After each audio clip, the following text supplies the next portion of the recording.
আপনার উপর যে বর্বরোচিত হামলা হয়েছে সেটি গণমাধ্যমে এসেছে এবং আমরা দেশবাসী সকলেই এ ব্যাপারে অবগত আছি। এগুলা হয়তো বা একটা প্রোগ্রামে বলে শেষ করা যাবে না, কিন্তু তারপরেও আপনার জীবনে এমন কোনো উল্লেখযোগ্য দুঃসহ কোনো স্মৃতি আছে কিনা যেটি এখনো আপনার মনে দাগ কেটে আছে?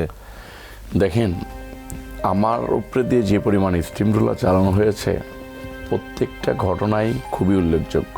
এর ভিতরে 3টা ঘটনা যদি আপনি বলেন, একটা হলো আমাকে যখন হাইকোর্টের ভিতরে ঢুকে এনে তুলে এনে গুম করে দেওয়া হলো।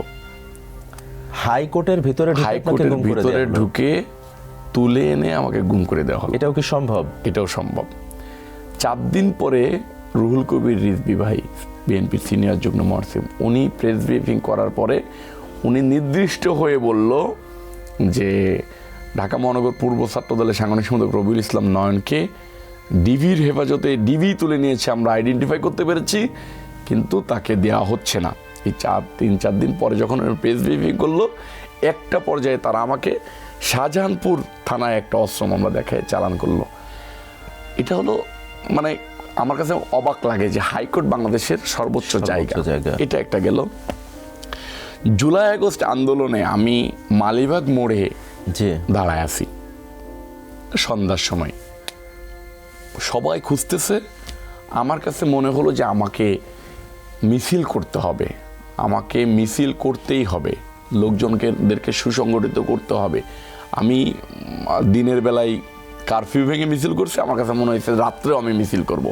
এবং সারা রাত আমরা এই মিছিল করে করে করে করে সব থানায়, আমি তো তখন মহানগরের সদর সচিব, সারা রাত আমরা মিছিল করব, সকাল মিছিল করব, মানে আমাদের জীবনে কোনো ক্লান্তি নেই।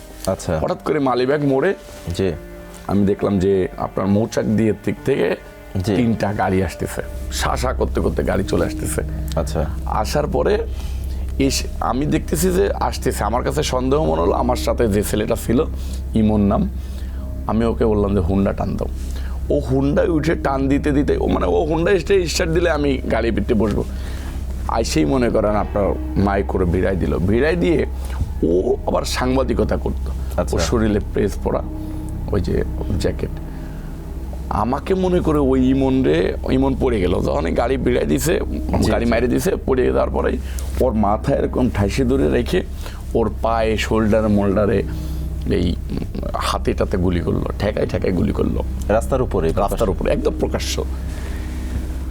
আমি উল্টা দৌড় মারলাম, এই যে আপনার রামপুরা টিভি সেন্টারের রোডটাতে উল্টা দৌড় মারলাম, যাতে উল্টা দিকে গাড়ি না ঢুকাইতে পারে। উল্টা দৌড় মারলাম, দৌড় মারার পরে আমার পিছনে 2-3টা লোক দৌড় মারলো, উল্টা দিক দিয়ে আর মানে সদর রাস্তায়ও দৌড় মারলো। আমি একটু সামনে যে রাস্তার ওই পারে যে দৌড় মারা শুরু করলাম, তো ওরা আমার পিছনে দৌড়াইতে আমার গুলি করতেছে পিছন থেকে।